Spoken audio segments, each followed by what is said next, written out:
America के Virginia पहुंचे कांग्रेस सांसद राहुल गांधी ने इंडियन ओवरसीज कांग्रेस के कार्यक्रम में संबोधन किया और पीएम मोदी पर इस दौरान उन्होंने निशाना साधा। कहा कि चुनाव के बाद काफी कुछ बदल गया है। क्या कुछ उन्होंने कहा, आप सुनिए। मीडिया का दबाव, इनकम टैक्स डिपार्टमेंट, छोटे बिजनेसेस पे, मीडियम साइज बिजनेसेस पे, और एक सेकंड में सब गायब हो गया। अजीब सी बात है, मतलब सालों लगे इस डर को पैदा करने में, सालों लगे, प्लानिंग चली, पैसा लगा और एक सेकंड में खत्म।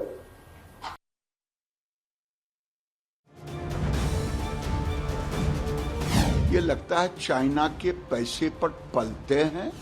उनके बारे में बहुत ज्यादा बात करना भी मुझे लगता है समय गंवाने वाली बात है। 100 चूहे खाकर बिल्ली हज को चली। लोकसभा में नेता प्रतिपक्ष राहुल गांधी 3 दिन के अमेरिका दौरे पर हैं।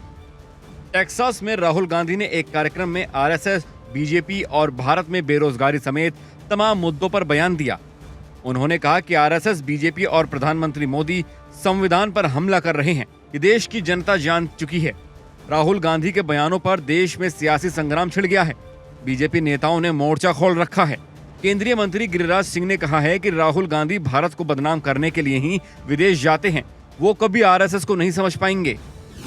वो भारत की तारीफ करने के बजाय बाहर में जाकर के, इंडिया के बाहर, भारत के बाहर जाकर भारत को गाली देना, ये तो लगता है चाइना की तारीफ करना, दुश्मन देश की तारीफ करना। ये लगता है चाइना के पैसे पर पलते हैं और चाइना की ही बात ब्रांडिंग करने के लिए ये बाहर में जाके चाइना का ब्रांडिंग कर रहे हैं। क्या आपने कभी सुना कि George Bush, bill Clinton, Donald Trump या बाइडेन साहब ये जब विपक्ष में रहे, किसी और देश में जाने के बाद कभी अमेरिका की बुराई की, अपने देश की बुराई की? कभी नहीं। लेकिन ये राहुल गांधी कर सकते हैं, वो कर रहे हैं। राहुल गांधी बिना जाने देश के प्रधानमंत्री और आरएसएस को बिना जाने झूठ बरे जा रहे हैं, बोले जा रहे हैं। राहुल गांधी ने भारत में बेरोजगारी का मुद्दा उठाया और कहा कि भारत, अमेरिका और पश्चिमी देश बेरोजगारी की गंभीर समस्या से जूझ रहे हैं, लेकिन चीन में ऐसा नहीं है। उन्होंने कहा कि चीन वैश्विक उत्पादन पर हावी हो रहा है। भारत ने उत्पादन का विचार छोड़ दिया है और इसे चीन को सौंप दिया है। इस मुद्दे पर भी बीजेपी ने राहुल गांधी को चौतरफा घेर लिया। बीजेपी का कहना है कि राहुल गांधी चीन को लेकर बहुत उत्सुक हैं। उन्हें विदेश में जाकर देश का अपमान करने की आदत है। वो तो पार्लियामेंट के अंदर बैठ के भी कुछ भी बोलना शुरू कर देते हैं। खटाखट खटाखट खटाखट, ये पार्लियामेंट्री लैंग्वेज है। राहुल गांधी जी आज कांग्रेस के नेता, इतने बड़े नेता होने के बावजूद भी उनके अंदर ये समझ नहीं आई कि कौन सी चीज कहां पर बोलनी है। तो उनके बारे में बहुत ज्यादा बात करना भी मुझे लगता है समय गंवाने वाली बात है।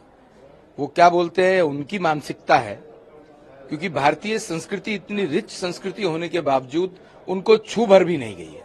The world is aware of a 17% youth unemployment rate in China as of August 2024. So the question is it because of his MOU with the Communist Party of China that he always bats for China and does not bat for India? Rahul does not stop here. He attacks the Indian legal system just because he's out on bail. ये पहली बार नहीं है जब राहुल गांधी ने विदेश जाकर BJP, RSS पर हमला बोला हो। इससे पहले भी वो इस तरह के बयान दे चुके हैं। उन्होंने कहा कि बीजेपी का डर समाप्त हो गया है, ये भारत के लोगों की उपलब्धि है। राहुल गांधी के बयान पर बीजेपी प्रवक्ता शहजाद पूनावाला ने कहा कि कहावत है, 100 चूहे खाकर बिल्ली हज को चली। जिन्होंने देश में इमरजेंसी लगाई वो संविधान बचाने की बात करते हैं। जब राहुल गांधी इस प्रकार की बातें करते हैं तो लगता है कि 100 चूहे खाकर बिल्ली हज को चली। ये एक मुहावरा है, इसको रियलिटी में ना ले। Rahul Gandhi ji idea of India पे बोलेंगे, जिनकी पार्टी ने इमरजेंसी के दौरान कहा कि Indira is India and India is Indira, और आज तक उसका खंडन नहीं किया है। वो आइडिया ऑफ इंडिया समझा रहे हैं। पहले इसका खंडन कीजिए। दूसरी बात, संविधान के विषय में वो लोग बोल रहे हैं जिनके डीएनए में इमरजेंसी लगाना है, जिनके डीएनए में प्रियम्बल चेंज करना है, जिनके डीएनए में संवैधानिक अधिकारों और संस्थाओं को कुचलना है। अगर उनको अपने देश में ही सारी बुराइयां दिखती हैं और दूसरे देशों में उन्हें लगता है कि सब बहुत अच्छा चल रहा है, और विदेश में जाकर जिस तरीके से भारत की बुराई करने की एक आदत राहुल जी की बन गई है, ये कहीं ना कहीं गलत राजनीति की परंपरा की शुरुआत है। राहुल गांधी के बयानों पर इंडिया ओवरसीज कांग्रेस के अध्यक्ष सैम पित्रोदा ने कहा कि राहुल गांधी पप्पू नहीं है, वो पढ़े लिखे हैं और किसी भी मुद्दे पर गहरी सोच रखने वाले स्ट्रेटेजिस्ट हैं। दूसरी तरफ बीजेपी सवाल पूछ रही है कि राहुल गांधी विदेश जाकर अपनी सरकार और अपने देश के खिलाफ क्यों बोलते हैं और बार बार चीन की तारीफ क्यों करते हैं।